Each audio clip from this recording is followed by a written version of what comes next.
你是不是很常遇到一种状况？一家公司公布了超棒的财报，营收创历史新高 ，EPS 也超乎预期，但是隔天股价却直接开高走低，甚至连续跌了一整个月。如果你曾经因此被套牢，请在影片下面留言加一，别灰心，因为这不是你的错，这是因为90% 的散户都看错了一个指标。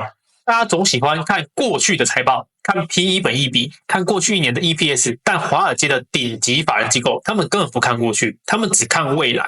准确来说，他们看的是未来预期的变化率。今天我要带大家看，在投资领域当中最重要却最少人搞懂的一个概念 ，earning revision， 获利预估修正。在接下来的几分钟内，我会像剥洋葱一样，带你一层一层拆解获利上修与获利下修背后的恐怖威力。今天我们会直接用 Thinking Alpha 上面一份真实机构级的数据来做案例拆解。这集影片完全不会报名牌，也不会推荐买卖。我们今天纯粹就来修炼底层逻辑。如果你们把今天的内容看到最后，我保证你对市场的敏锐度将直接超越市场上80% 的投资人。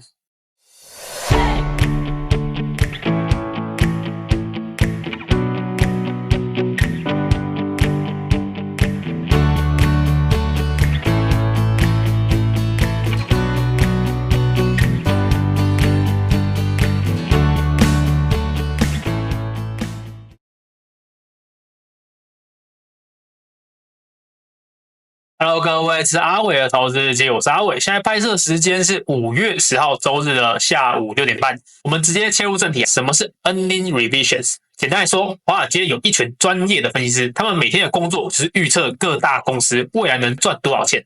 当这群分析师发现这家公司未来的赚钱能力比他们原本想要的还要好的时候，他们就会出具报告，调高未来的预估值，这个叫做 up revision， 获利上修。千万不要小看这个上修这个动作啊！根据著名的财务学术研究，早在1968年，学者 Ball 和 Brown 就提出了一个著名的盈余发布后股价漂移现象 （Post Earning Announced Drift）， 简称 PEAD。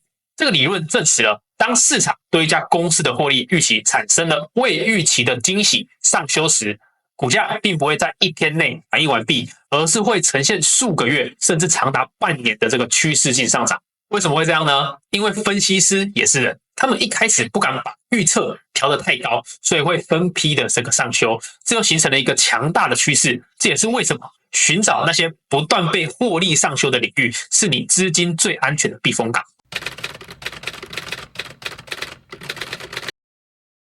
口说无凭，我们直接来看最真实的数据。今天我们就借用美光科技在 Thinking Alpha 上面这个 earning revision 的数据来当做我们的教科书。大家先看看这张图表中的第一组核心数字，这叫做分析师共识 consensus。那这个 annual estimate revisions 过去3个月的年度预估修正。那这里有写这个 EPS up revision， EPS 的上修加速有多少？有28家。那 EPS of downward revisions 就是 EPS 的下修加速有0家，代表过去这3个月有28个分析师对美光科技这家公司进行了 EPS 的上调，那有0个分析师对这个美光科技这家公司进行 EPS 的下调。没错，28:0，在华尔街代表什么？代表绝对的共识。你能想象28个顶尖名校毕业，天天盯着财报看的计算机，在过去3个月内，没有任何一个人看坏这家公司的 EPS 吗？要让这群挑剔的精英达到28:0的绝对一致，代表这家公司所处的产业正在经历一个无可撼动的超级顺风期。我们再进一步往下看寻找支撑这28个人上修的底层动力，在 Thinking Alpha 的图表中藏着魔鬼的细节。先看这个 Consensus EPS Revision Trend， 就是年度的 EPS 修订趋势。先看这组数字，分析师对2026年的8月的 EPS 预估值来到了 58.11， 这代表着高达 600% 的这个惊人年增长率。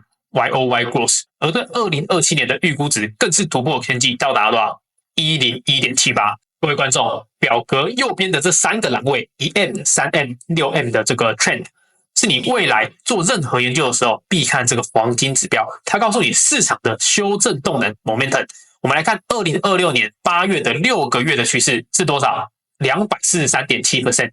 2027年8月的6个月的trend 更是到了疯狂的 409.24%， 这代表什么？这代表半年前分析师对这家公司的预估还非常保守，但在过去这半年内，他们疯狂的翻盘，把未来的获利预期调高了2倍到4倍之多。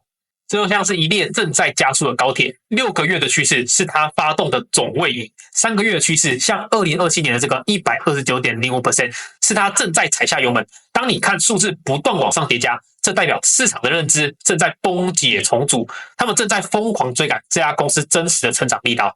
江南银行又来了，还不是江南银行的客户。第2季，你只要开户累积消费满5000，或是不限金额刷5笔，就直接送你一个行李箱。我报你好康，也不要忘记用我的专属推荐码 8CGDSH。开户完也不要忘了去解带你一起富起来的活动。新手开户礼200现金，理财测验礼100现金，会员加码礼100现金。想要了解江南银行第2季完整权益的，赶快去找这一部影片来看。但是等等，先别急着觉得只要看到 EPS 的上修就是无敌的。身为一个专业的投资人，你必须具备批判性思维。EPS 叫做每股盈余，它是可以用一些财报伎俩做出来的。例如这家公司可以透过大量的裁员来降低成本，或是透过大规模的实施库藏股来减少流通造业的股数，这样的 EPS 数字也会非常漂亮。这种 EPS 的上修，我们称为低品质的上修。所以，为了确认这家公司是不是真材实料的成长，我们必须看第2把黄金钥匙，就是 Revenue Revisions 营收预估修正。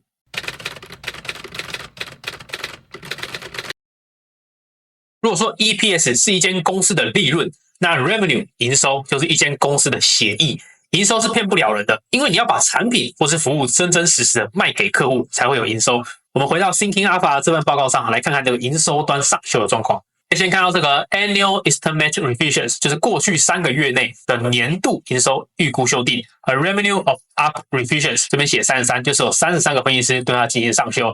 Revenue of Down Revisions 就是营收下修的加速，过去3个月内0个分析师对它这家公司进行这个 Revenue 的下修。大家对照一下这张图，跟刚刚的 EPS 营收上修的加速竟然高达33家，下收依然是0家，这比刚刚 EPS 的28:1还夸张。可以再看看这个 Consensus Revenue Revision Trend， 就是年度营收的修正趋势。你看这张营收趋势图，右侧的一个线条走势跟刚刚的 EPS 几乎是一模一样的暴力拉升。在2026年8月的预估中，这家公司的营收达到了惊人的 109.12 billion， 年增率高达 191.90%。到了2017年，共识预期更是来到了 170.18 billion。请大家把注意力放在营收的趋势变化上。2026年营收的6个月的趋势上修了 98.01%。2024年更是上修了 168.08%， 这意味着什么？这印证了我们刚刚的猜想，这家公司的 EPS 暴增绝对不是靠什么裁员或是缩减成本挤出来的，而是它的 top line 营收顶线发生了爆炸性的这个实质增长。客户拿着大把的现金在排队买他的产品，导致这33位分析师必须把原本的预估硬生生的往上调。各位，这就是我想在今天这集影片教给你们的最强武器——双重上修共识。Dual Revision Consensus。 当你发现一个标的它的 EPS 被全体的分析师上修，同时它的 Revenue 也被全体的分析师上修，而且下修的人数都是0，这就排除了所有财务造假可能。这是一股纯粹的由基本面推动的超级浪潮。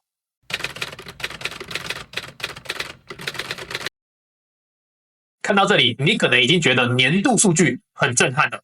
但作为一个进阶的投资者，我们不能只看年度 annual 的，我们还要看季度 quarterly， 因为年度数据有时候也盖掉短期的爆发力。我们直接来看这份报告中的季度预估修正 quarterly estimate revisions， 也就是过去3个月的季度预估修正。季度数据同样是全数通过 ，EPS 有25个人上修，0人下修；营收有28个人上修，0人下修。但是请大家深呼吸，你看2026财年第3季 FQ3 2026的这个数字，单季的 EPS 预估来到了 18.97， 它的年成长率 YoY growth 竟然达到了多少？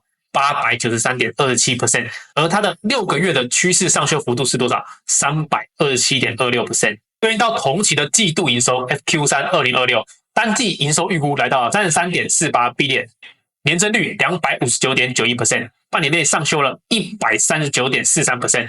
为什么要特别看季度的极端上修？在行为金融学中有一个非常著名的蟑螂理论，当你在厨房看到一只蟑螂，绝对不会只有一只。同理，当华尔街启动第一次大规模的季度获利上修，并在当季开出优于预期的财报时，通常后续几个季度也会连续击败预期。这就是趋势的力量。你不是要找现在已经赚很多钱的公司，而你是要找分析师发现自己错的离谱，正在疯狂上调预估的公司。